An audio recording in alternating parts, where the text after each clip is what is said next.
Faigo à la Sama, Faigo de Sama. Balti bonjour, c'est Mounia.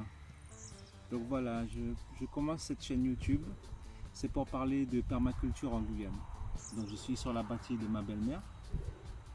C'est un abattis de 5 hectares, c'est un abattis familial et on a plusieurs de la famille à cultiver.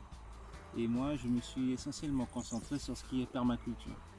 Donc permaculture et agriculture naturelle.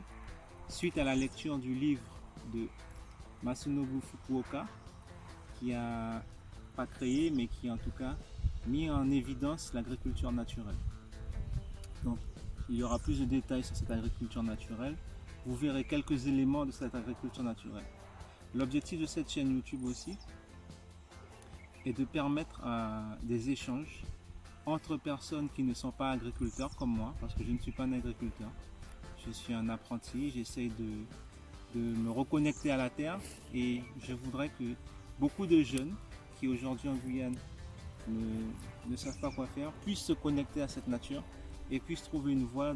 Donc beaucoup de gens pensent que l'agriculture c'est quelque chose de laborieux, alors que tout au contraire c'est quelque chose d'extrêmement gratifiant, c'est quelque chose qui permet de s'évader, qui permet de créer, qui permet de s'épanouir. La permaculture et l'agriculture naturelle sont deux éléments qui travaillent avec un écosystème, qui travaillent avec la nature pour permettre à l'agriculteur de pouvoir avoir les bénéfices de ses récoltes, une terre naturelle, des récoltes naturelles, sans engrais, sans pesticides, sans herbicides, sans aucun produit phytosanitaire, et en essayant de se rapprocher au plus des résultats de l'agriculture avec produits. Donc cette première vidéo se voudra essentiellement d'introduction, de présentation, et d'autres éléments viendront se greffer. Je le répète, je ne suis pas un spécialiste, mais par contre, mon objectif c'est de devenir de plus en plus compétent dans le domaine, changer un maximum avec ceux qui s'y connaissent, afin que se crée un véritable engouement en Guyane autour de ce qu'on appelle la permaculture ou de l'agriculture naturelle, qui sont quand même deux concepts qui sont différents mais pas opposés. Alors ici c'est une petite partie de l'abattis. Il y a environ 200 mètres carrés, ça fait 20 mètres à peu près de longueur sur 10 mètres de largeur. Et l'idée c'est de savoir combien de kilos de légumes on peut retirer par petit bac. Alors ici vous voyez un bac que je viens de créer. Un bac où j'ai enlevé les herbes et pour y mettre le charbon. Et par-dessus le charbon, j'ai mis des petites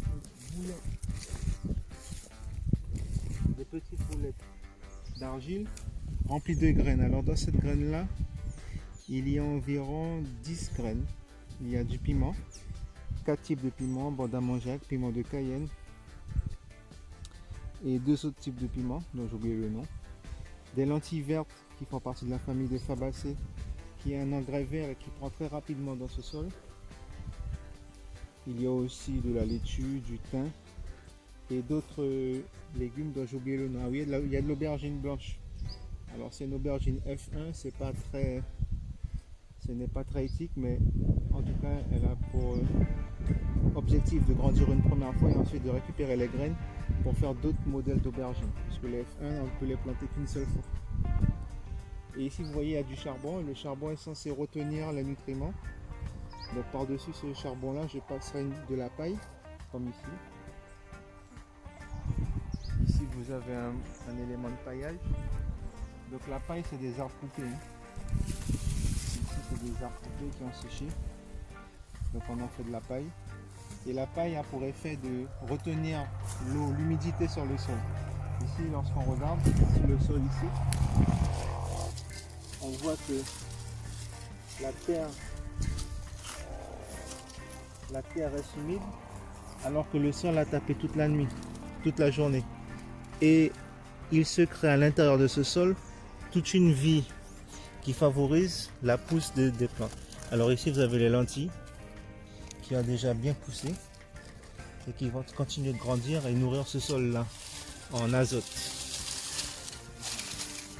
Donc on recouvre pour qu'il garde son humidité et qu'il puisse prendre. Donc dans ce bac j'ai planté des cousous et des pastèques. Donc je verrai ce que ça va faire. D'ici quelques mois on verra ce que ça va donner. Ici dans ce bac là, il y a essentiellement des patates douces. Donc j'ai fait une culture sur but où j'ai mis sous la terre les éléments organiques qui ont déjà d'ailleurs disparu. Et j'ai mis de la terre par-dessus où j'ai mis des plants de manioc. Dans ce bac-là, on peut voir déjà le maïs. Il a bien grandi, il y a moins d'un mois. Et ici du riz qui pousse tout doucement de son chemin. Donc tout ça, ce sont des bacs tests. Ce sont des bacs tests pour voir ce qui pousse. Là, c'est des bacs de permaculture, mais utilisés à la méthode Fukuoka, c'est-à-dire avec des boulettes d'argile que j'ai semées au sol. Alors ici, mon plus grand problème, ça a été les fourmis rouges qui ont tout de suite dévoré mes graines de cacahuètes que j'avais plantées. Puisque les graines de cacahuètes font aussi partie des fabacées et qui sont aussi des engrais verts.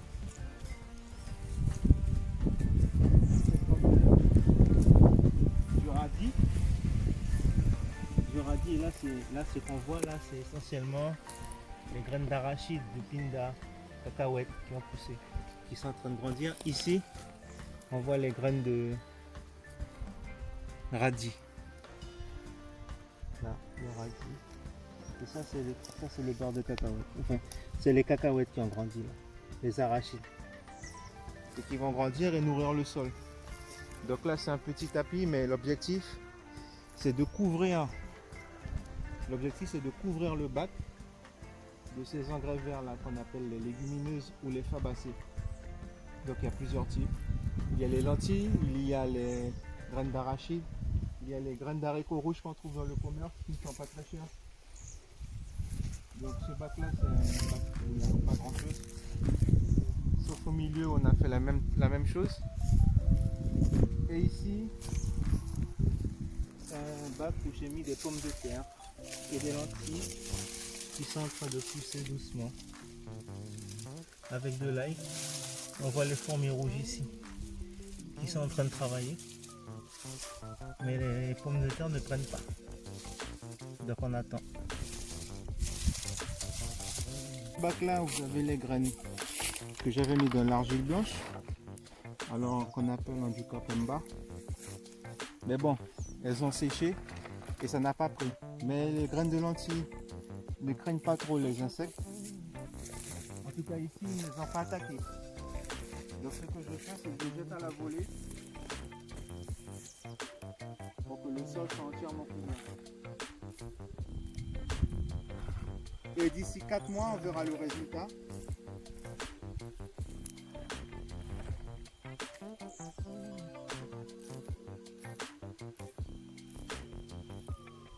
D'ici 4 mois, on verra le résultat. Et on verra ce qui a poussé, ce qui a pris. Comme j'ai dit, il y a une dizaine de graines. Il y a du radis chinois. Donc le radis chinois a pour particularité dans l'agriculture naturelle de pouvoir creuser le sol et d'aérer ce sol-là.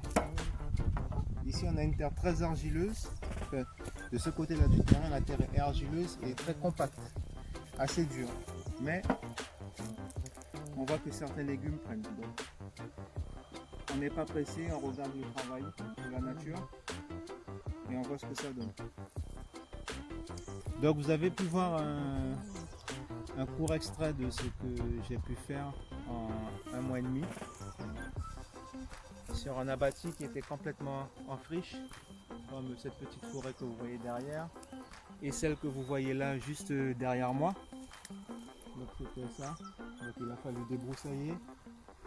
L'objectif c'est de planter aussi une centaine d'arbres de ce côté là, que des arbres fruitiers, donc pour avoir un verger. Cette vidéo a surtout pour objectif de permettre aux jeunes de pouvoir se lancer dans le monde de l'agriculture.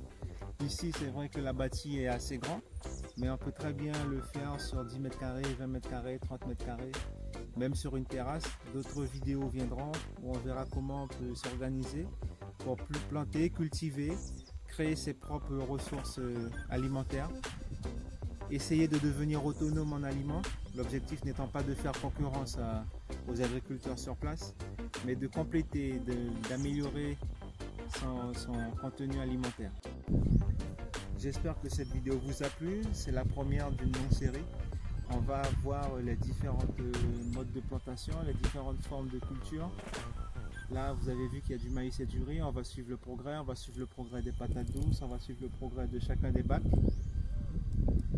J'essaierai de faire des tutoriels. J'attendrai aussi des retours sur ce que j'ai fait, des critiques constructives bien sûr, parce que ce n'est que dans la construction qu'on peut construire ce pays. L'idée principale, je répète, c'est de promouvoir cette agriculture réfléchie, cette agriculture raisonnée, cette agriculture de petit niveau, mais qui est capable de nourrir une population. Et la Guyane ne peut en sortir que grandie, car il suffit de demander, il faut passer à l'action et il faut faire.